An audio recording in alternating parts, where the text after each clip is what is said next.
अगर कोई भी इन्फिल्ट्रेटर आता हुआ दिखता है, हमारी फौज बीएसएफ पूरी कार्रवाई करती है उसको रोकने के लिए। अभी पार्लियामेंट्री इलेक्शन के समय में लगभग 3 महीने के लिए 50% के लगभग फोर्स वहां से विड्रॉन थी।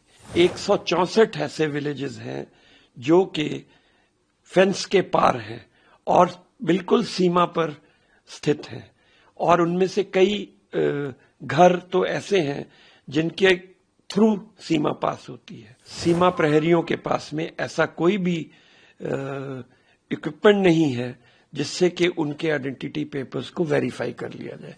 मैं ममता बनर्जी साहिबा की इस स्टेटमेंट को पूरी तरह से खारिज करता हूं।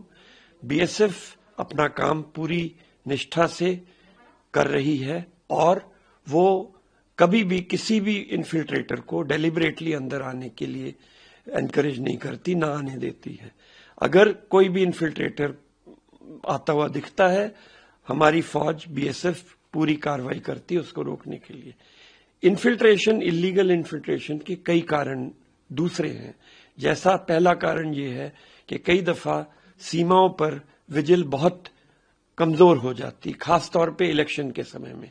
अभी पार्लियामेंट्री इलेक्शन के समय में लगभग 3 महीने के लिए 50% के लगभग फोर्स वहां से विड्रॉन थी। इससे सीमा पर विजिल बहुत कमजोर हो जाती है और इन्फिल्ट्रेटर्स को सीमा पर गैप मिल जाते हैं जिससे कि वो अंदर आ सकें। इसके अलावा सीमा पर पूरे जो ईस्टर्न सेक्टर है 4000 किलोमीटर का, वहां पर 164 ऐसे विलेजेस हैं जो कि फेंस के पार हैं और बिल्कुल सीमा पर स्थित हैं, और उनमें से कई घर तो ऐसे हैं जिनके थ्रू सीमा पास होती है।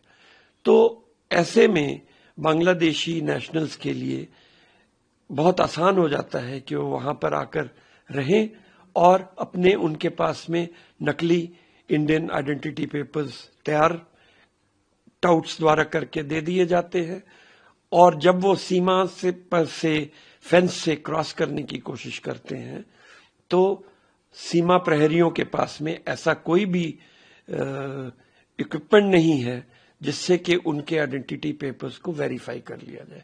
तो ये कुछ कारण होते हैं और इसकी वजह से इन्फिल्ट्रेशन हो सकता है।